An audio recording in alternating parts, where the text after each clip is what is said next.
વિદ્યા સહાયક ભરતી પ્રક્રિયામાં અનિયમિતતા સામે ઓબીસી અને એસસી ઉમેદવારોનો વિરોધ. સમાન અધિકાર અને ન્યાયની માંગ. રાજ્ય સરકાર દ્વારા ધોરણ 1 થી 5 માં ચાલી રહેલી 5000 વિદ્યા સહાયકોની ભરતી પ્રક્રિયામાં ઓબીસી અને એસસી કેટેગરીના ઉમેદવારો રેલી કાઢી વિરોધ પ્રદર્શન કર્યું છે. ત્રીજા તબક્કાના મેરિટમાં જનરલ કેટેગરીનું કટ ઓફ 51.95 છે, જ્યારે એસઈ, બીસી અને એસસી કેટેગરીનું કટ ઓફ અનુક્રમે 68.88 અને 67.74 છે. 5000ની ભરતીમાં સાયન્સની 498 સીટો બાદ કરતા 4502 જગ્યાઓ માટે કેટેગરી વાઇઝ આવર્તન કરવામાં આવ્યું છે. 20 જિલ્લાઓમાં ઓબીસીની એક પણ સીટ ફાળવવામાં આવી નથી. જનરલ, ઈડબ્લ્યુએસ અને એસટી કેટેગરીના તમામ ઉમેદવારોની નિમણૂક થઈ ગઈ છે. આમ છતાં 657 જગ્યાઓ વધારાની રહી છે. કચ્છ જિલ્લા માટેની 2500 સ્પેશિયલ ભરતીમાં પણ વિસંગતતા જોવા મળી છે. જનરલ, ઈડબ્લ્યુએસ અને એસટી કેટેગરીના 1638 ઉમેદવારો મળવાના નથી.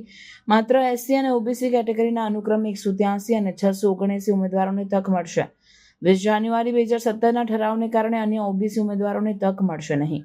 ઉમેદવારોની મુખ્ય માંગણીઓમાં 7500 બધી સીટો ભરવી, ધોરણ 6 થી 8ની પસંદગી બાદ ધોરણ 1 થી 5ની શાળા પસંદગી આપવી અને 2011 થી 2023 સુધીના ટીઈટી પાસ ઉમેદવારોને ધ્યાનમાં લેવા સામેલ છે. કોરોના કાળ દરમિયાન ટીઈટી પરીક્ષા કે ભરતી ન થવાથી મોટાભાગના ઉમેદવારોની ઉંમર મર્યાદા પૂર્ણ થવા આવી છે, જેથી તેમને ન્યાય આપવાની માંગ કરવામાં આવી છે.